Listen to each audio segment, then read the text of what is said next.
ईश्वर हमारे खुदा यीशु मसीह का फजल हमेशा हम सबों के साथ होता है। ईश्वर हमारा खुदा जिसकी हम परस्तिश करते हैं, नहायत अजीब व गरीब काम करते हैं।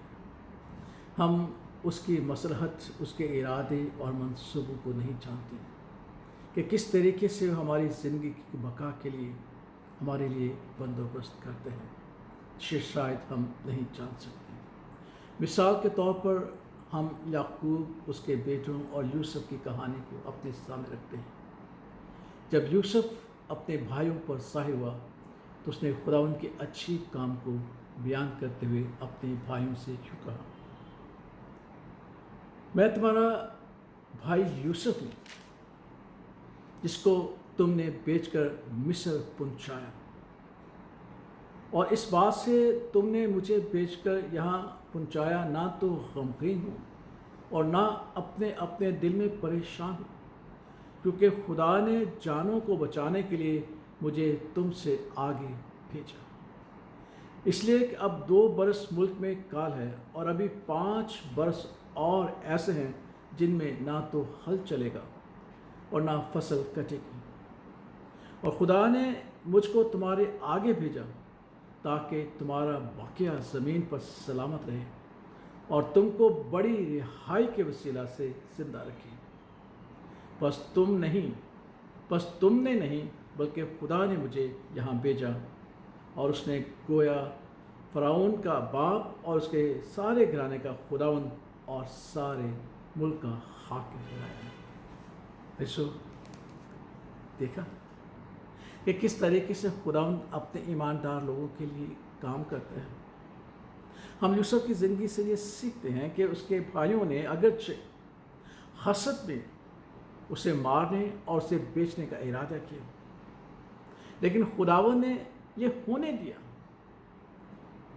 ताकि यूसुफ मिस्र में जाए, दुखों में से गुजरे और खुदा का जलाल ज़ाहिर करे, और फिर खुदावंद ने उसे वो फजीलत बख्शी कि वो मुल्क के मिस्र का हाकिम ठहरा। और जब मुश्किल और मुसीबत के दिन थे तो वो याकूब और इसराइल के घराने को बचाने के लिए, ज़िंदा रखने के लिए खुदा ने ऐसा इंतज़ाम किया कि यूसुफ के वसीला से इसराइल का पूरा घराना मिस्र में आराम और सुकून के साथ ज़िंदगी बसर करने लगा। इसलिए बाज़ औक़ात हमारी ज़िंदगी में ऐसे मौके आते हैं जहाँ हम ये कहते हैं कि खुदावंद ने ऐसा क्यों किया, ऐसा नहीं होना चाहिए था।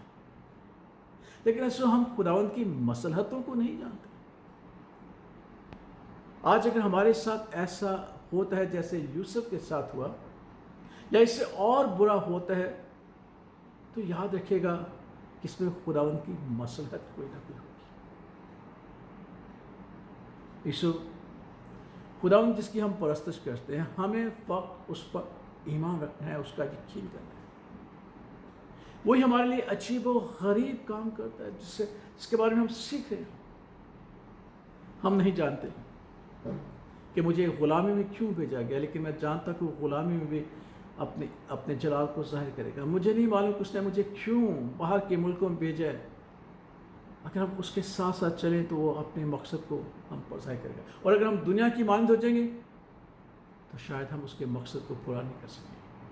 इसलिए जो खुदावंद ने आपको चाहा रखा है, जिस हालत में रखा है, उसमें आप ये उससे कहा करें, खुदावंद तेरी मर्ज़ी क्या है। हमारे खुदा यीशु मसीह ने भी दुखों के वक्त यही कहा था कि बाप मेरी मर्ज़ी नहीं, तेरी मर्ज़ी पूरी हो, और खुदावंद ने उसको अपने जलाल के लिए इस्तेमाल किया।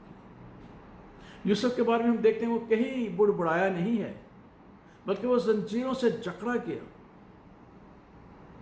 और वो कैद में कैदी रहा, तो अभी अपने खुदावंद के साथ रहा, और खुदावंद उसके साथ साथ चलता था, और वो जिस काम को भी हाथ लगाता था कामयाब होता। इसीलिए उसके जितने भी मालिक थे उसकी इज्जत करते थे, हत्ता कि फ़िरौन ने अपने बाद उसे मुल्क के मिस्र का हाकिम ठहराया, और यूँ उसने बनी इसराइल की बका के लिए रिहाई का बंदोबस्त। इसलिए जो खुदावंद हमें भी हर सूरत हाल में इस्तेमाल करना चाहता है, ताकि वो आने वाली नस्ल के लिए, आने वाली कलीसिया के लिए, आने वाले बच्चों के लिए बेहतरी, बहबूदी, रिहाई और नजात का काम कर सके। इसलिए اپنی حالت پر ہمیشہ خداوند کا شکر کیجیے گا اور خداوند سے دعا کیجیے گا کہ وہ آپ کی ہر صورتحال میں دکھ کی ہو سکھ کی ہو اپنے جلال کے لیے استعمال کرے، تاکہ آپ دوسروں کے لیے نجات، رہائی اور تسلی اور زندگی کا باعث ہو سکیں، جس طرح یوسف تھا۔ خدا باپ، خدا بیٹے اور خدا روح القدس کے نام میں